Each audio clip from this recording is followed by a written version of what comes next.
មកដល់គ្នាមកធ្វើប្រូចត្រីពងខ្ទឹមសជាមួយខ្ញុំទាំងអស់គ្នាគ្រឿងផ្សំមានតែម្សៅស៊ុបខ្នុរហើយជាមួយនឹងស្ករសបន្ទាប់មកប៊ីចេងបន្តិចបងប្អូនទាំងអស់គ្នា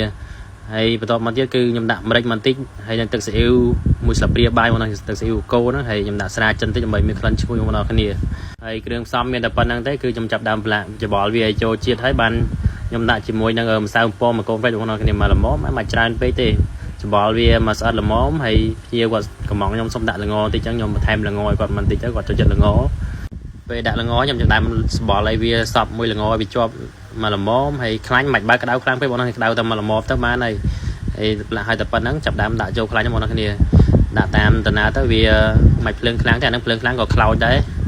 ហើយពេលដែលដាក់ចូលរួចរាល់ខ្ញុំចាប់ដើមយកវែកគោវាទៅមកកុំឲ្យវាជាប់គ្នាអាហ្នឹងតែគោតិចវាល្បេះពីគ្នាហើយវាជាប់គ្នាទៅបងប្អូនអរគ្នាហើយប្រួយត្រីសាម៉ុននេះបើប្រឡាក់គ្រឿងច្រើនពេកក៏ឆ្ងាញ់ហ្មងណាគ្នាព្រោះត្រីសាម៉ុនមានរៀងមានជាតិហ្មងណាគ្នាហើយតែប៉ុណ្្នេះគឺវាឆ្អិនហ្មងណាខ្ញុំស្រង់ចេញម្សាសិនស្រង់វាដាក់មកលើម្សាសិន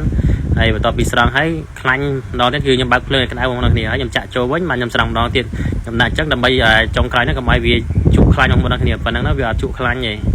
ហើយពេលដែលស្រង់នោះខ្ញុំចាប់ដើមដាក់ប៊ឺលីងជាមួយនឹងគល់ខ្ទឹមហើយនឹងម្ទេសបងប្អូនណាគ្នា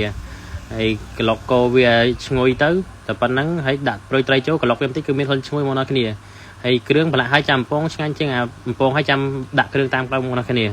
ហើយបងប្អូនអរគ្នាបំពងនៅផ្ទះអត់មានគ្រឿងសម្រាប់ខ្ទឹមសអីបងប្អូនគ្នាអាចបំពងខ្ទឹមសជាមួយនឹងប្រួយត្រីហើយយកមកក្លុកចឹងក៏បានដែរបងប្អូនគ្នាមិនចាំធ្វើដូចខ្ញុំដោយសារខ្ញុំនេះមានគ្រឿងបំពងខ្ទឹមសរបស់ខ្ញុំមានអា golden garlic ហ្នឹងអាខ្ទឹមបំពងខ្ទឹមមួយម្សៅបន្តិចនំប៉័ងហ្នឹងហើយ